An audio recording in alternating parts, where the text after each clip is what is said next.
Hello and welcome to Indus News live from Islamabad. I'm Jawad Tehami and these are the headlines.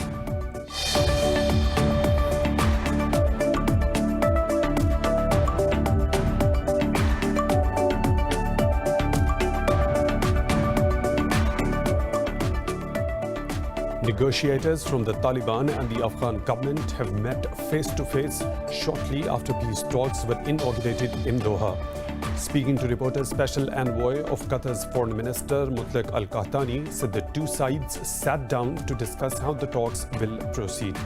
Meanwhile, US Special Envoy Zalmay Khalilzad said Washington will not provide resources to Kabul if human rights are violated in future.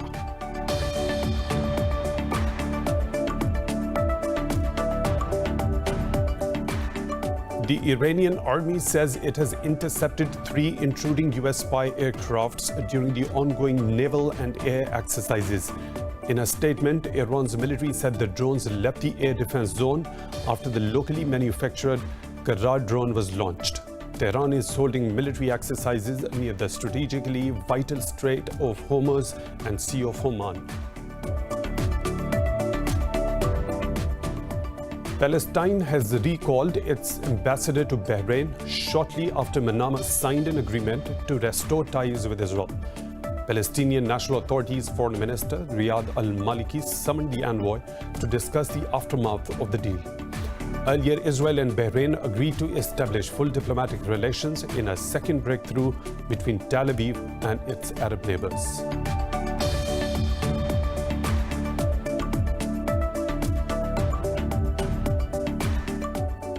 India has recorded world's highest daily jump of over 97,000 coronavirus cases and more than 1,200 fatalities overnight. The country's infections have crossed a 4.65 million mark, with the death toll reaching 77,472. Meanwhile, Pakistan's COVID-19 death rate continues to decline as 3 people died in the past 24 hours, taking the toll to 6,373. The coronavirus has claimed more than 915,000 lives and infected over 28.4 million people across the globe.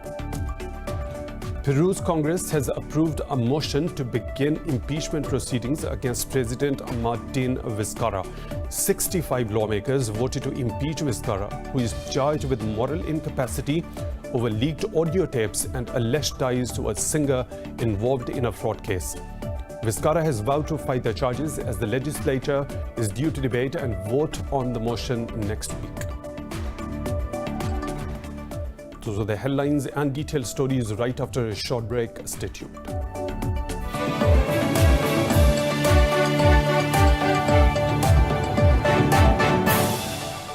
Welcome back, and now for the news in detail. Negotiators from the Taliban and the Afghan government have met face-to-face shortly after peace talks were inaugurated in Doha. Speaking to reporters, Special Envoy of Qatar's Foreign Minister Mutlaq Al-Qahtani said the two sides sat down to discuss how the talks will proceed. Meanwhile, US Special Envoy Zalmay Khalilzad said Washington will not provide resources to Kabul if human rights are violated in future. More in this report.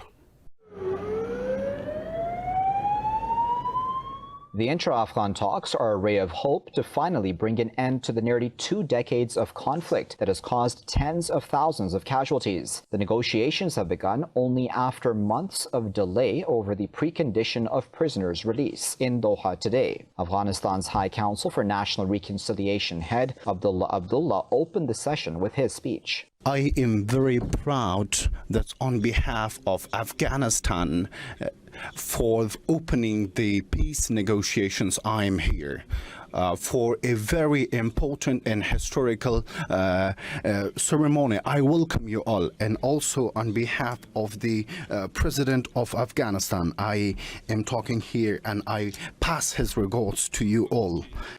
The Taliban say they fulfilled their commitments under the Doha deal signed with the U.S. and expect other parties to follow suit. Mullah Baradar Akhund, who is leading the Taliban team, said a future Afghanistan should have an Islamic system.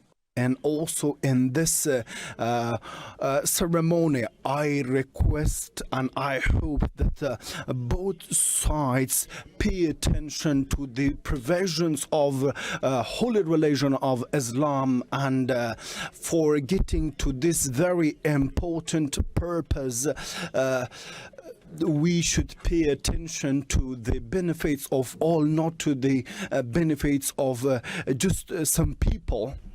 Pakistan has played a key role in the peace process for the neighboring country. Foreign Minister Shah Mahmood Qureshi said after Afghanistan, Pakistan suffered the most due to the war. He said all must be aware of the peace spoilers at this important junction. Spoilers from within and from without will pose formidable challenges.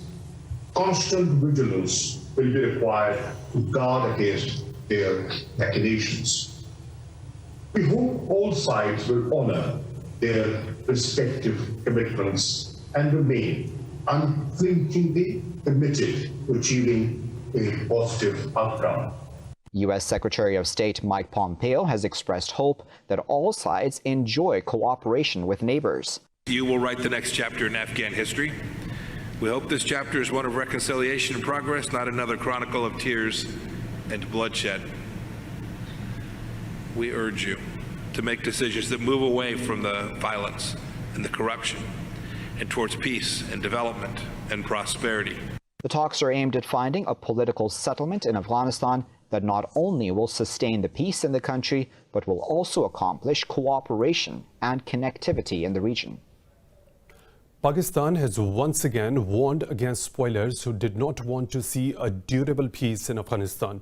In his virtual address at the opening session of the talks, Foreign Minister Shah Mahmood Qureshi said these spoilers will pose formidable challenges to the peace process. More in this report by our correspondent Aya Naqvi from Islamabad.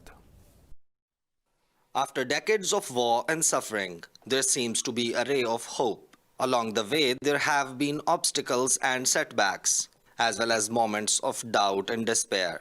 But the intra-Afghan negotiations have finally begun in Qatar's capital, Doha. The foreign minister pointed out the pivotal role Pakistan played to get to this point. Arriving at this inflection point has been an accomplishment, and this success belongs first and foremost to the Afghans.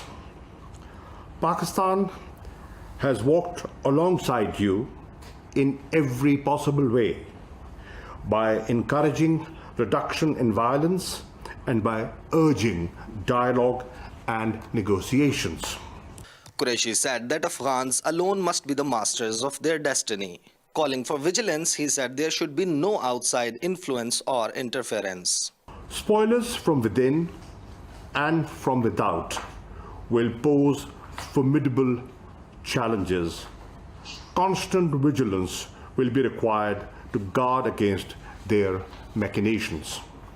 Experts believe some regional powers, including India, want to sabotage the peace process in Afghanistan. There are external factors who are trying to influence the course of events, and primarily a number of neighbors of Afghanistan, I think, who find themselves as having become irrelevant. If you monitor the situation very closely, you would observe that every time there is a forward movement in Afghan peace process, there is a spoiler which comes in between. And every time the spoiler is no one else but India. They say it is a decisive moment in the history of the region and would usher in a new era of peace for South Asia and beyond. Reporting for Indus News, Aya Naqvi, Islamabad. For more on this, we are joined by former diplomat Aya Zavasir from Islamabad. Thank you for your time at Indus News. Sir, the intra-Afghan talks between Kabul and the Taliban have started in Doha today. Do you think these negotiations can lead to a durable regional peace? Well, this is the only way of bringing durable peace to Afghanistan, because this is the first time in the 40 or 42 years of the conflict in Afghanistan that the Afghans, the two warring sides, are meeting on Monday in Doha. The formal part was done today, and then the inter-Afghan dialogue will begin, and they will try to sort out the problems and bring in a future government which is acceptable to all, under which the Taliban and the Afghan government and every Afghan is happy with that. Otherwise, if it is one side taking over or the other side taking over, then the differences would deepen. But to your question, yes, this is certainly going to bring a permanent peace to Afghanistan, provided leaders of both the sides are prepared to make sacrifices for the sake of the country or for the sake of the nation, to take it out of the conflict that they have been enduring for so long. Okay, Mr. Wazir, Pakistan's Foreign Minister Shah Mahmood Qureshi asked the Doha meeting to identify the peace spoiler. Will this specific junction be successful in pointing out such elements and take countermeasures? Well, I think they know the spoilers, and they would certainly be prepared for tackling that issue, because the spoilers within Afghanistan and outside of Afghanistan, without naming the country, we all know which country would love to derail it, because that country is deeply entrenched in Afghanistan and trying to destabilize our western border. But the two sides are both aware of it. The Taliban know it certainly, and the Afghan government is also aware of this sensitivity. So they have to take care of the militant group within Afghanistan not to destabilize, and the outside countries that are interested in playing their own games within Afghanistan not to derail it, because this is the best opportunity for them to bring peace to the country. And that element they have to guard against together, because the spoiler certainly would use every tactic to derail. Okay, Mr. Wazir, when we talk about U.S. Special Envoy Zalmay Khalilzad, he has said it will be hard for the U.S. to provide resources to Afghanistan if human rights are violated in future. So what do you think about this?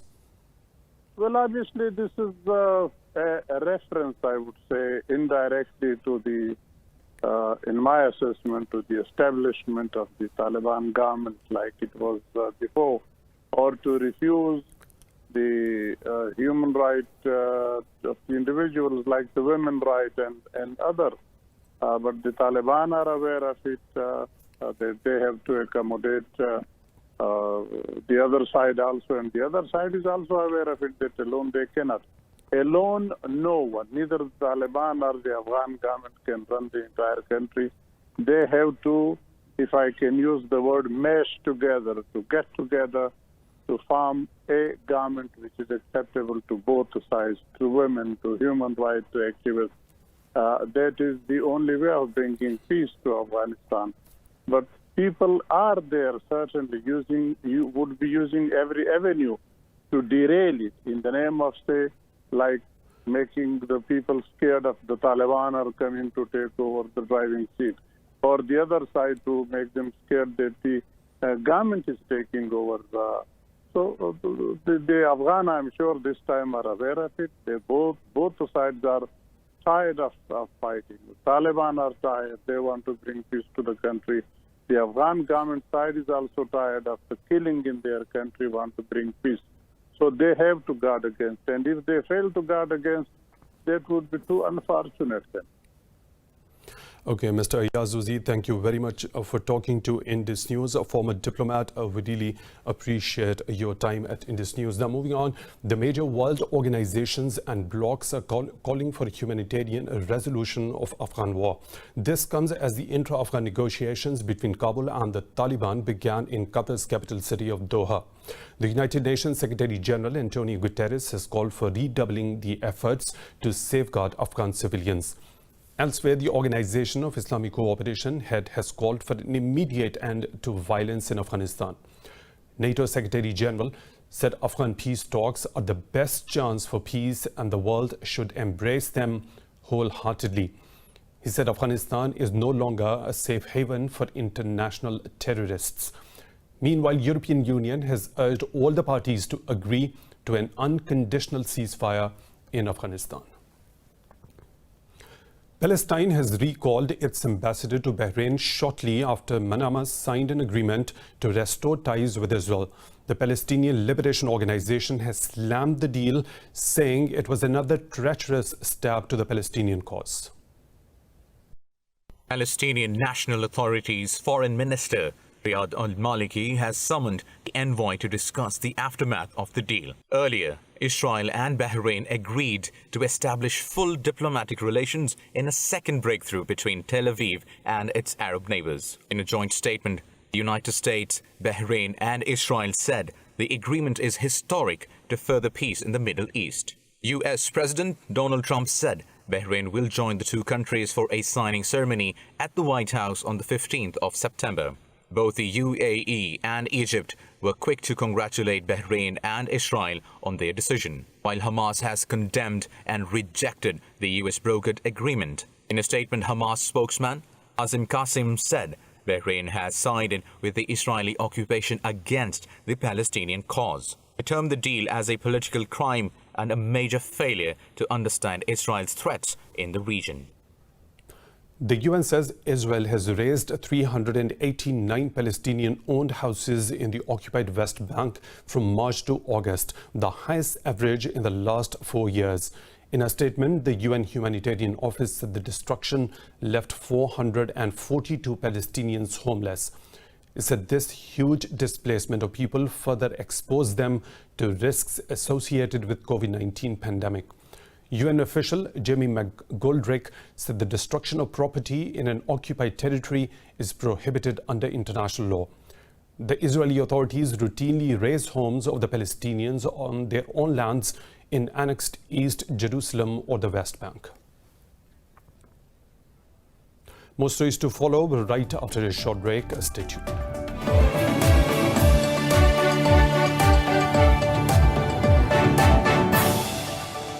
Peru's Congress has voted to open impeachment proceedings against President Martin Vizcarra for moral incapability. 65 members of the Peru's 130-member Congress voted in favor of the move, with 36 votes against and 24 abstentions. The Congress is due to debate and vote on the motion in the next week, with 87 votes required to remove Vizcarra from office. Lawmakers allege President tried to obstruct an investigation into nearly $50,000 in government contracts handed to a little-known singer. They said the leaked private recordings suggest Vizcarra was attempting to downplay his meetings with the singer. The president has vowed to fight the charges, saying the move is a plot to destabilize the government. I'm not going to resign. The presidency is a responsibility that I assumed with the Peruvian people, and I'm a person who keeps his word. I'm not going to resign, and I ask the Congress of the Republic to analyze the situation with caution and responsibility. You take the decision that you think best, but I'm not going to resign. UK Prime Minister Boris Johnson has urged Conservative MPs to back his plan to override part of the Brexit withdrawal agreement. The European Union has warned the UK it can face legal action if it does not ditch controversial elements of the Internal Market Bill. In an online video call with around 250 Parliament members, Johnson said the Conservatives must not return to miserable squabbling over Europe. A Tory MP proposed an amendment to the bill which will affect trade between Britain and Northern Ireland. Meanwhile, the European Parliament has threatened to drain any of the trade deal if the bill becomes the UK law. The next official round of talks, the 9th since March, will start in Brussels on September the 28th. 50 people have died when an artisanal gold mine collapsed in the Democratic Republic of Congo's southern Kivu province. A local mining NGO said the mine site near Kamituga cave in following the heavy rains in the region. The NGO said the young miners were in the tunnel as the mine caved in, trapping the victims inside. Mining accidents are common in the unregulated mines in Congo, where miners have to work without proper equipment. India has recorded world's highest daily jump of over 97,000 coronavirus cases and more than 1,200 fatalities overnight. The country's infections have crossed 4.65 million mark, with the death toll reaching 77,472. The virus has claimed more than 915,000 lives and infected over 28.4 million people across the globe. More in this report. The coronavirus pandemic has re-emerged in parts of the world, straining governments and their efforts to contain the disease. Hungary's Prime Minister Viktor Orban says his government is drafting a war plan to counter the second wave of the pandemic. England's case count is doubling every 7 to 8 days as the government reminded public to play their role to keep the virus at bay. France has ruled out imposing a new lockdown to contain the resurgence, but said will implement a raft of less radical measures. In the face of this epidemic, our strategy is not changing. Fighting against the virus while avoiding to have to put on hold our social, cultural and economic lives, the education of our children and our capability to live normally.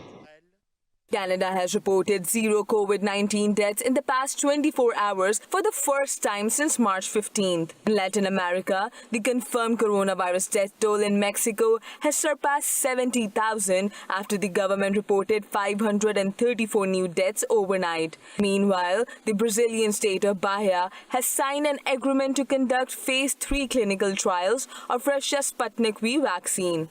The government of Bahia signed a memorandum of understanding with the Russian government, with the Russian company responsible for the development of Sputnik V vaccine, and we signed a confidentiality agreement to have access to sensitive information about the development of this vaccine. COVID-19 deaths in Australia reached 803, but new daily infections in the country's largest hotspot of Victoria continued to fall. South Korea's new cases stayed below 200 for the 10th day in a row, but health authorities remain wary about no let-ups in sporadic cluster infections.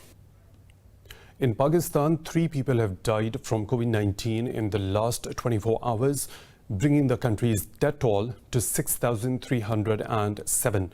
The health ministry says 584 people tested positive for the virus overnight. The country has 6,046 active cases, while total reaches almost 301,000. The ministry said over 288,000 people have recovered so far. Sindh remains the most affected province with over 131,000 infections, while Punjab has reported more than 97,000 cases so far. Balochistan has over 13,000 reported cases, while the Khyber Pakhtunkhwa has over 36,000 infections. Pakistan's southwestern province of Balochistan, opulent in oil, gas and minerals, stipulates the country with an exclusive economic zone. Balochistan coast extends over 750 kilometers from Hub to Gwadar, giving the region an extensive strategic rank along with an international level of port activity. What in this special report by our correspondent Sumaira Khan from Gwadar. Sandy beaches and rocky shores along the Makran coast have stimulated attraction for tourists worldwide. The new highways, augmented telecommunication, an international port and improved security milieu boosted the urbanization in the region, particularly in Gwadar. In terms of the contact between the people of Gwadar and other parts of the world, in terms of exchange of knowledge, the knowledge and information that the people of this area have got and the knowledge of and information that the other parts of the globe have. This is the time for exchange of that information in a highly secure environment. Ongoing development of Makran coastal area through fisheries, tourism, trade and social growth projects supervised by both government and army is proving to be a catalyst for entire Balochistan. This is the place from where the benefits of economy, the benefits of maritime connectivity, the benefits of regional connectivity by exploiting its resources, by engaging its youth in different kinds of jobs and industrial base is going to give a lot of boost to the region and to the world. Makran Coastal Highway and M8 under China-Pakistan Economic Corridor have made a huge impact on the economy and socio-politics of southern Balochistan. They have boosted the local businesses of fisheries and tourism as well. While looking at the advanced levels being added to this ancient profession of boat making here at Gwadar Boat Basin, it can be easily visualized that Pakistan is entering its present while having an eye on future but keeping its past intact. It's not only establishing an international level of port authority, but it is also nurturing its ancient skills and its fishermen here. Reporting for Indus News, Sumaira Khan, Gwadar City.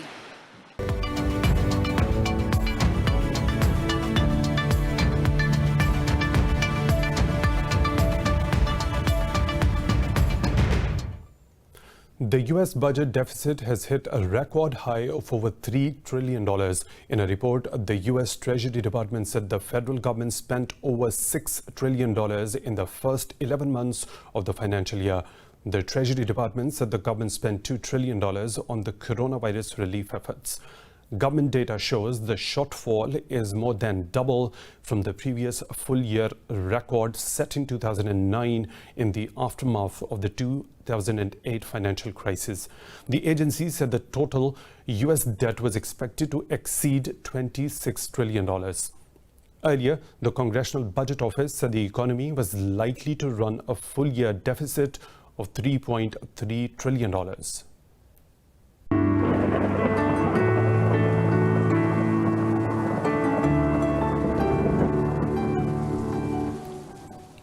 And now the weather situation from around the globe.